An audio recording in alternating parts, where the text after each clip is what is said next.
náà ni orúkọ mi. Ẹ ṣeun. Ẹ jọ̀ọ́, a rí nílé ẹjọ́ lónìí. Àwọn ikọ̀ wo ni ẹ dúró fún ní ilé ẹjọ́?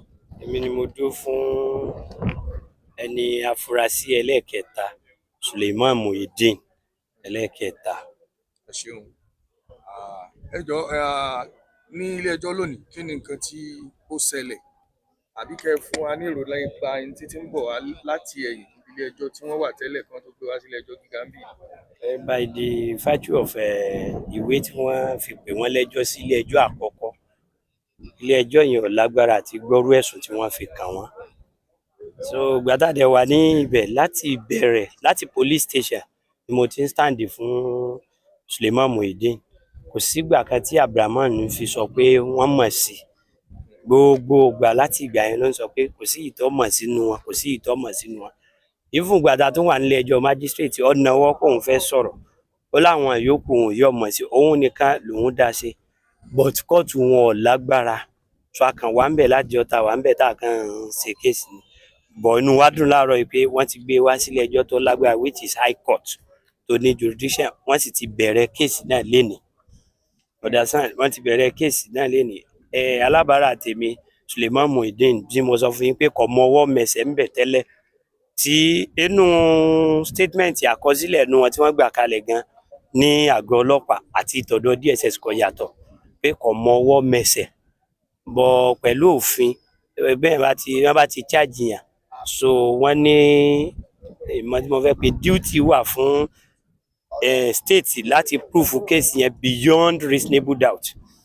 So àwa náà ní duty láti defend the client wa pé kò mọ ọwọ́ mẹsẹ̀. Èèyàn kan lè sọ fún ilé ẹjọ́ pé kò mọ ọwọ́ mẹsẹ̀.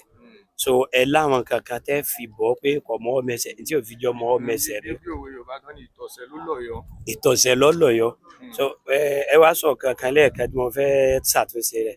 Kò sí lọ́ọ̀yà tí ò lè lùsì o. Ọlọ́run nìkan ni kì í lùsì.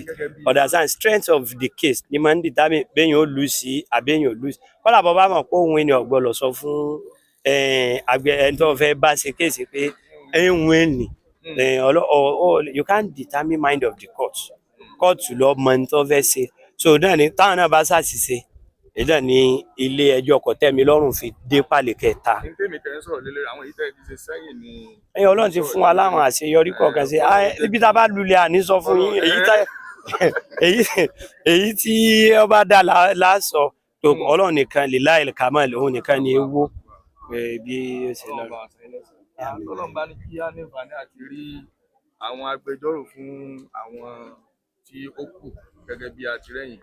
The latest thing tí inú wa sì dùn sí tí ọba dá wa dúró láàárọ̀ yìí ni pé Abdulrahman ọba ní lọ́ọ̀yà àní lọ́ọ̀bì kankan kò bá àjọ̀dún kan wọn ò ní bẹ̀rẹ̀ kéèsì.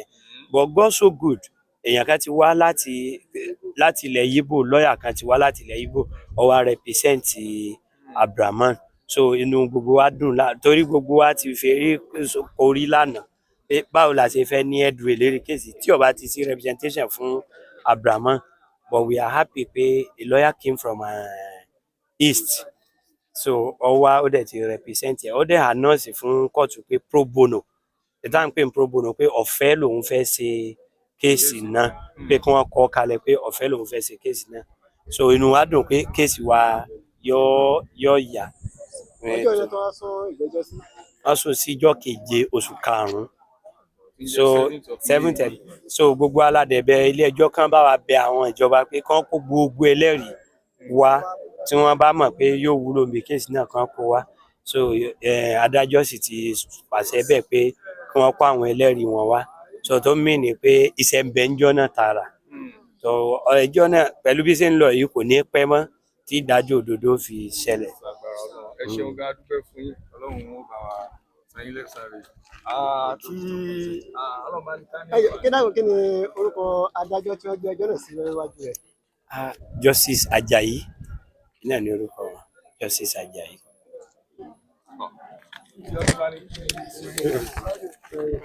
Àwọn ọ̀dọ́ ti lùsí gáàdì lẹ́kàn bẹ̀rẹ̀ gbogbo ṣe sáré wá. Tẹ̀sẹ̀ dé necessary. Ẹ máa lẹ̀ pọ̀ nínú.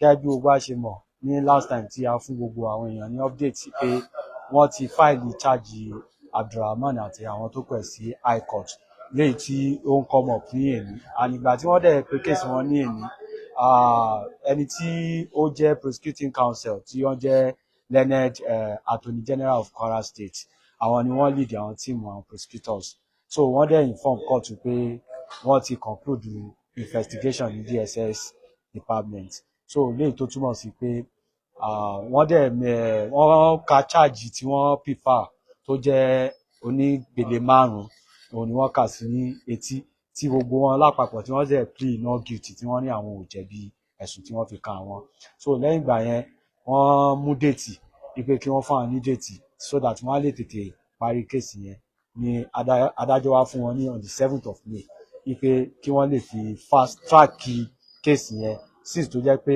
justice delay is a justice deny so wọ́n dẹ̀ ní kí wọ́n try láti bring gbogbo witness wọn ní on that 7 so that a lè tètè parí kéèsì yẹn kò ní lè sí